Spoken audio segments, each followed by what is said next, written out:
So ಹಂಗಾಗಿ ಹೋರಾಟ ಬಿಡಕ್ಕೆ ನಡೆಯಿಲ್ಲ ಇವರು. ಸರ್ಕಾರ ಅದರ ಜೊತೆಗೆ ವಿಪಕ್ಷಗಳ ನಡುವೆ ನಡೀತಾ ಇರುವಂತಹ ಪ್ರತಿಷ್ಠೆಯ ಸಮರ ಇದು. ಬಿಜೆಪಿ ಜೆಡಿಎಸ್ ಇಂದ ವಿಧಾನಸೌಧ ಚಲೋ ಇರುತ್ತೆ. ಇವತ್ತು ವಿಧಾನಸೌಧ ಮುತ್ತಿಗೆಗೆ ಮೈತ್ರಿ ನಾಯಕರು ಪ್ಲಾನ್ ಅನ್ನು ಮಾಡಿಕೊಂಡಿದ್ದಾರೆ. ಬೆಳಗ್ಗೆ 9:30ಕ್ಕೆ ಫ್ರೀಡಂ ಪಾರ್ಕ್ ನಲ್ಲಿ ಬೃಹತ್ ಪ್ರತಿಭಟನೆ ಇರುತ್ತೆ. ವಿಧಾನಸೌಧ ಮುತ್ತಿಗೆಗೂ ದೋಸ್ತಿ ಪಡೆ ಮುಂದಾಗಿರೋದು. ಪ್ರತಿಭಟನೆಯ ಬಳಿಕ ಉಭಯ ಕಲಾಪದಲ್ಲೂ ಕೂಡ ಧರಣಿ ಮುಂದುವರಿಯುತ್ತೆ. ಸರ್ಕಾರ ವರ್ಸಸ್ ವಿಪಕ್ಷಗಳ ನಡುವೆ ಪ್ರತಿಷ್ಠೆಯ ಸಮರ ಇವತ್ತು ಕೂಡ ಕಂಟಿನ್ಯೂ ಆಗುತ್ತೆ.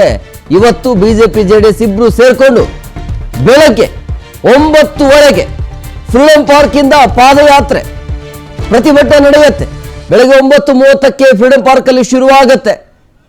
ಕಪ್ಪು ಪಟ್ಟಿಯನ್ನು ಧರಿಸಿ ಬ್ಲಾಕ್ ಟಿ ಶರ್ಟ್ ಅನ್ನು ಹಾಕಿ ಸರ್ಕಾರದ ವಿರುದ್ಧ ಆಕ್ರೋಶವನ್ನ ಹೊರಹಾಕೋದಕ್ಕೆ ಬಿಜೆಪಿ ಅಂಡ್ ಜೆಡಿಎಸ್ ಮುಂದಾಗಿರೋದು.